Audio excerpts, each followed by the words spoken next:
Hello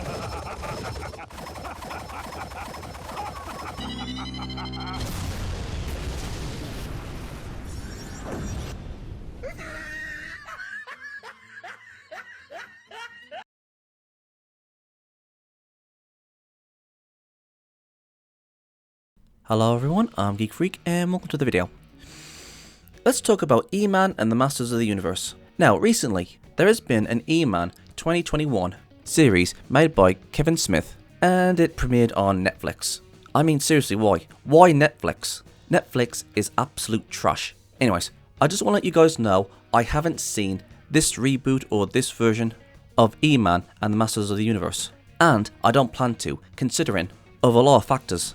But when you have a look of the poster of He-Man and the Masters of the Universe 2021, which I've got here, you would think, OMG, that looks absolutely amazing. I mean, that looks absolutely superb. I mean, I've got to watch this. And yes, I have seen a few pictures, screenshots, etc. of the new E-Man 2021. And I'm not going to lie, it looks amazing. The animations look good, the characters look great. I mean, yeah, don't get me wrong, some of the character designs look a bit questionable, but it still looks good. And after seeing the posters and a few screenshots and a few trailers, you would think that this would be a great show and you want to go and check it out. But sadly, considering today's political climate, you know that they're going to SJW this show. And sure enough, they did do that. And from what I've been hearing from people, I've been told that it's called the Teela Show, then He-Man and the Masters of the Universe. Okay, not literally, but that's what the fans of He-Man and the Masters of the Universe fanbase has been telling people. And also, I've been hearing saying that it's woke, that it's inclusive, and it's LGBT. Now, there's nothing wrong with being gay, I'm just very, very anti-woke. And that is the reason why I'm not going to watch the new E-Man and the Masters of the Universe 2021. And also, Kevin Smith, the creator of He-Man and the Masters of the Universe 2021, even said that he's not a fan of He-Man and the Masters of the Universe. I believe this was 2013, from what I've researched.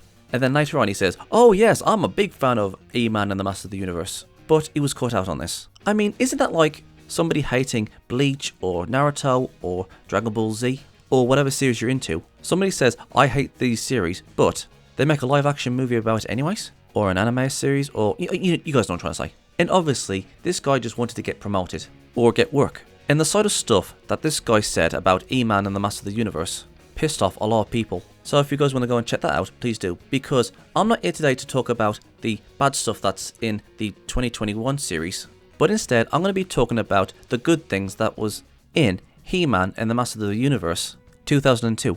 And you know what? The Masters of the Universe 2002 doesn't disappoint. Now, I just want to let you guys know something. I'm not like a big fan of He-Man and the Masters of the Universe. I was never a fan of the 80s E-Man. In fact, I never watched it. I was too busy watching Thundercats. But you know what, I was really young and I couldn't remember if I did watch it or not. So I just wanted to let you guys know that. I was never a fan of the E-Man franchise, and I never got the toys. And even to this day, even I think the 80s E-Man looks kind of, cheesy. No offense to the He-Man fans who loves the 80s version of E-Man. But hey, if you guys like He-Man from the 80s, then that's perfectly fine with me. But the version of E-Man that caught my interest was 2002.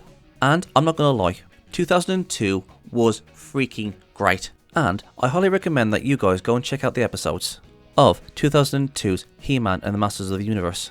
You know what, screw it, I'll just call it E-Man.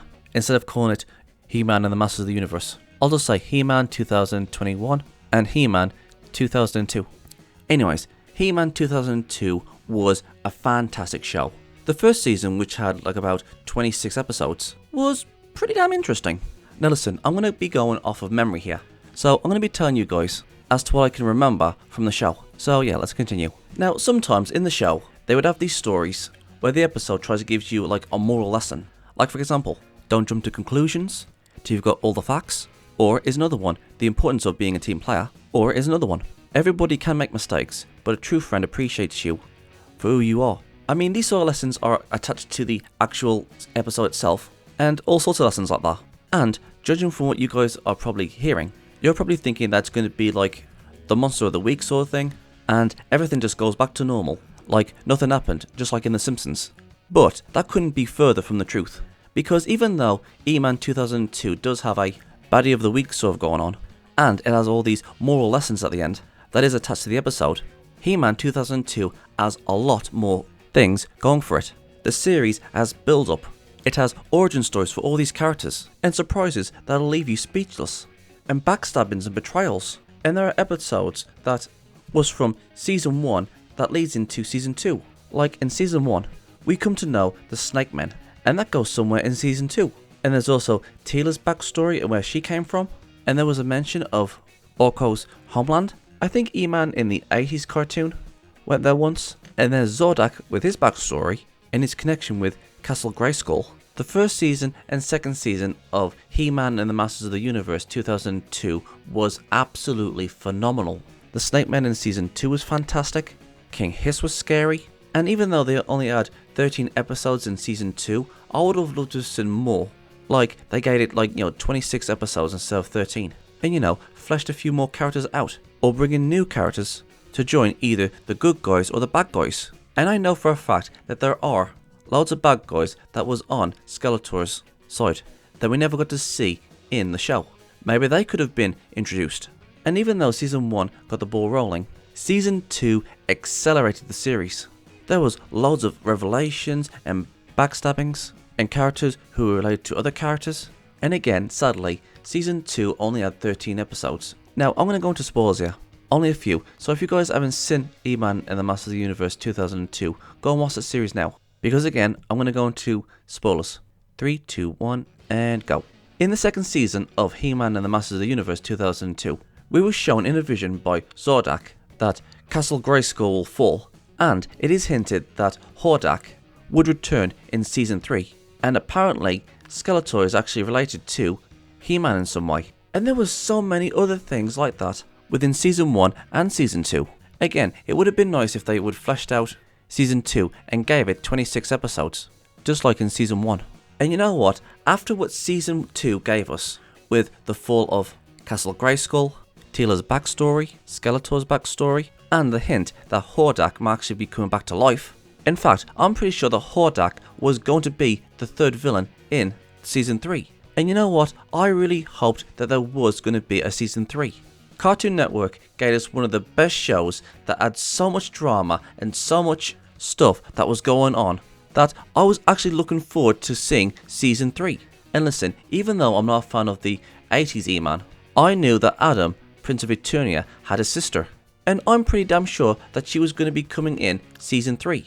In fact, I was looking forward to actually seeing that in Season 3. There could have been new characters for Skeletor and new characters for the Masters of the Universe, or the Snake Men coming back, or Hordak coming back. And listen, I don't know that much about He-Man and the Masters of the Universe's universe, and the hierarchy of like who's the most powerful and how everything came into being in Eternia. Like, I don't know who is at the top of the food chain when it comes to like the ultimate evil within the E-Man and the Masters of the Universe's lore and mythos. But from what I can gather from the 2002 one, I think it actually might be Skeletor, King Hiss, Hordak, and Horde Prime. But I'm not 100% sure who comes after Horde Prime. I think Horde Prime will actually be the ultimate villain within the E-Man universe. Like I said, I don't know. If there are E-Man fans out there who knows what's after Horde Prime, please let me know in the comment section below. Now, there was definitely going to be a Season 3 until they decided to cancel He-Man 2002. Or maybe there could have been a Season 4 as well, or Season 5, I mean, who knows? Like I said, King Hiss could have returned, Hordak could have returned, Horde Prime could have returned, She-Ra was definitely going to be introduced into the series. And there could have been much more stuff. I mean, who knows, maybe Skeletor and the Masters of the Universe might actually team up to fight against Horde Prime. I mean, who knows? Or there could have been somebody else above Horde Prime. Or maybe we could see where it all began. Like, where did the power of Grayskull came from? Where did all the evil came from? Like, where did Horde Prime come from? There could have been a backstory of where it all began. And, as you guys can tell, I was very, very invested in this series. So to all you guys who are listening to this video, go and find and watch He-Man and the Masters of the Universe 2002. And even though it's not finished, it is very interesting. And you know what? That's the thing. Why didn't they carry on from where Season 2 of He-Man 2002 ended? Because I really wanted to know what happened in Season 3 or 4. I mean, come on. If they can bring back Devil May Cry and they can bring back Samurai Jack for a final season, then why not bring back He-Man 2002 and make a third and fourth season and show us the origin story of absolutely everything? But nope, everything was ruined because they put all this SJW woke crap in it. And Kevin Smith said it himself that he doesn't even like He-Man, so obviously he doesn't even care about the series. All he wanted was just some quick money. I mean, if he really did care about He-Man and the Masters of the Universe, he would have either 1. Reboot the series and made 2021 He-Man a remake of 2002, follow its story from Season 1 to Season 2. Give Season 2 an extra 13 episodes, flesh out the characters a little bit more and bring in new characters for Skeletor and the Masters of the Universe, and made Season 3 and Season 4, and give us answers to questions that we've been asking all these years from 2002. Or at the very freaking least, don't make it woke.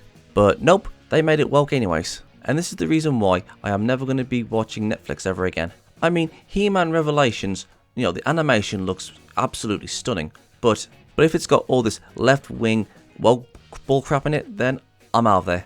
I mean, come on. You go woke, you go broke. And as you guys can tell, I am very, very passionate when it comes to 2002's He-Man and the Masters of the Universe, because there was so much potential in this series.